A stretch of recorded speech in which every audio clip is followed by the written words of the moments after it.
Do you want to know how to deal with a nagging person?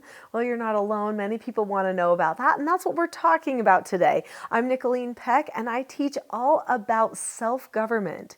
Self-government includes our way of thinking about other people and our communications, and it is a type of parenting that is truly revolutionary during these days.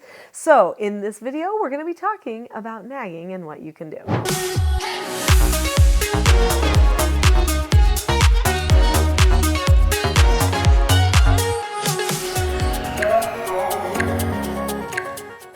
In this video, we're going to be talking about nagging, what it does to you, how it makes you feel, how you might react, and then what you can do when someone is nagging you.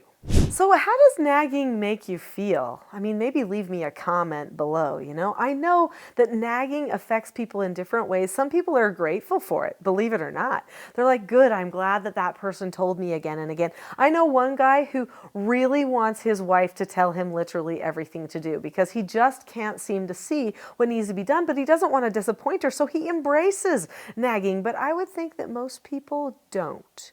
Most people feel like when someone is nagging them, that person does not trust that they can think for themselves, that they can problem solve for themselves, or that they can see what needs to be done next. And it usually feels very insulting. People don't like others micromanaging them, controlling them. It hurts their relationships actually with the person that's doing the nagging because we start to disconnect from that nagging person.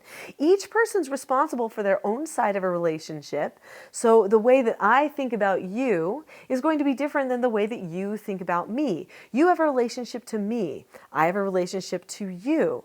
I have my own relationship. You have your own relationship, even though there's a kind of a connection between us here on this video. So when a person is nagging another person, the person that is getting nagged becomes frustrated, feels like they aren't trusted, feels like they are devalued because of the presumed ignorance that they think the other person must be thinking because of the nagging behavior that's occurring. And so when that happens, there is a distance that forms. The person being nagged starts to judge the nagger. Now, maybe the nagger was already judging, maybe not.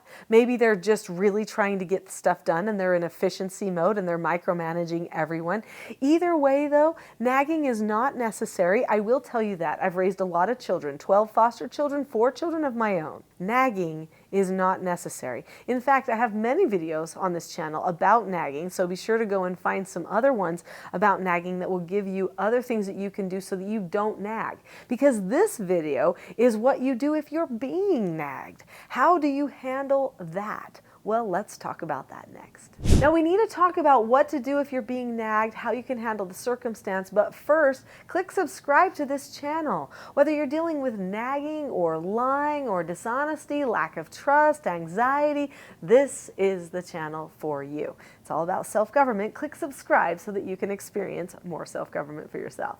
So what do you do if someone is nagging you on a regular basis or just even one time? Well, first off, you've got to recognize that you have a lot of power to choose your own responses, okay? You don't have to choose to get emotional in any kind of a way. You can choose productive emotions instead of non-productive emotions. So that's important to recognize. You get to pick how to handle the circumstance on your side of it. They've already made their choice. They decided to nag you. You may feel a little bit slighted because of that, a little bit disrespected because of that, but then you can stop yourself and say, nagging makes a person feel disrespected. This person may not be trying to disrespect me.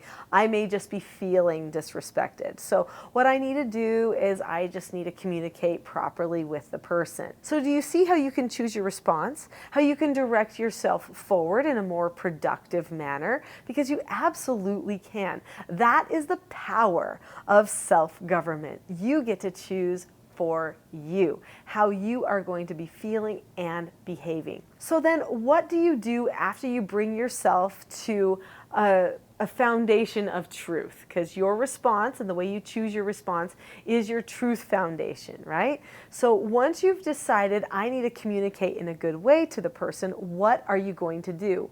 Well, there is a skill that I teach children that is a great skill for adults too. In fact, it's just a life skill for everyone. The skill is called disagreeing appropriately. In my TSG parenting course, I teach parents how to teach this skill to their children. The steps include looking at the person, keeping a calm face, voice, and body, saying that you understand the other person's point of view, sharing your point of view, listening to what they have to say, saying okay, and then dropping the subject. A child can do that with their parents, but two adults can do that as well. The skill works for anyone.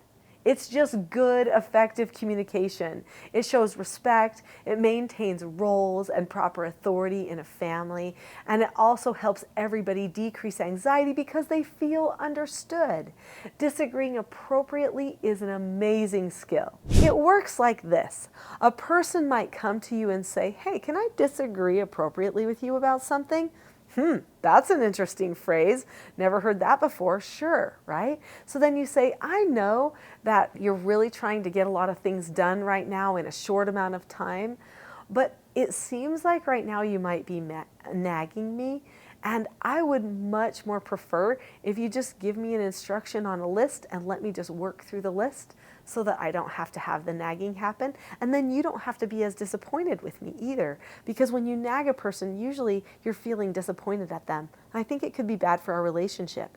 Would it be okay if we stopped with the nagging and just made a list?" Wow.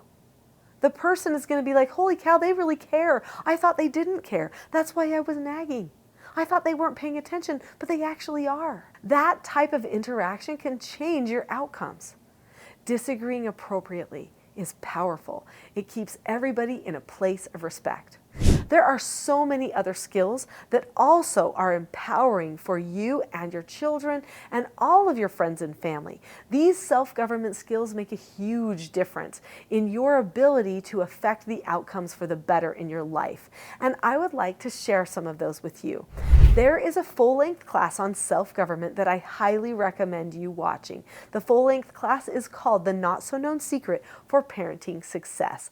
Click on the link to that video now. Even if you're not a parent, the skills in there are adult skills that you can use for life and in all of your relationships. Click on the link to that video now. I'll see you there.